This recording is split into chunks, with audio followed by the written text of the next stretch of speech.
జగన్మోహన్ రెడ్డి గారు చాలా ప్రణాళికాబద్ధంగా వెళ్తున్నారు. ఆయన అప్పులు, లెక్కలు ఈ గుట్టయితే తాజాగా విప్పేశారు.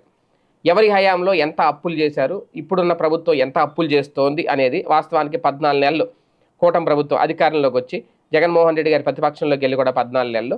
అయితే కాగ్ వెల్లడించిన రిపోర్ట్లో కొన్ని అంశాలను చెబుతున్నట్లుగా ఆయన చెప్పుకొచ్చారు. రాష్ట్ర ఆదాయం తగ్గిపోయింది, అలాగే అప్పులు కూడా పెరిగినట్లుగా CAG comptroller and auditor general ఒక రకంగా ఆ రిపోర్టు ఏదైతే ఉందో దాన్ని జగన్ బయటపెట్టారు.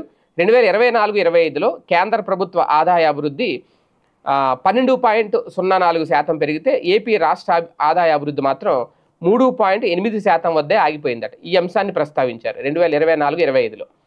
ఇక ఎందుకు ఇలా జరిగింది అంటే ప్రజల్లో కొనుగోలు శక్తి బాగా పడిపోయింది. ఇక్కడ ఎందుకు పడిపోయింది?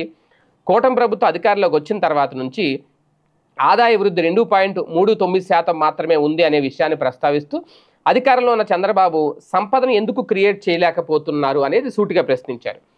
తమ ప్రభుత్వంలో అన్ని రకాల అప్పులు కలిపి 5 ఏళ్ల వ్యవధిలో చేసిన అప్పుల లెక్క అయితే జగన్ చెప్పారు. 14 నెలల వ్యవధిలో కూటమి ప్రభుత్వం తెచ్చిన అప్పులను కూడా విశ్లేషించారు. 5 ఏళ్ల తమ పాలనలో మొత్తం 3.32 లక్షల కోట్లు అప్పులు తేగా 14 నెలల స్వల్ప వ్యవధిలో కూటమి ప్రభుత్వం 1.86 లక్షల కోట్లు అయితే అప్పు చేసిందట. మరి దీనికి చంద్రబాబు, పవన్ కళ్యాణ్ ఏం చెప్తారు అనేదే మొత్తానికి కాగ్ నివేదిక ఆధారంగా ఈ లెక్క అయితే బయట పెట్టారు జగన్మోహన్ రెడ్డి. మరి దానికి కూటమి ప్రభుత్వం నుంచి వచ్చే ఆన్సర్ ఏంటి అనేది వేచి చూడాలి అంటున్నారు.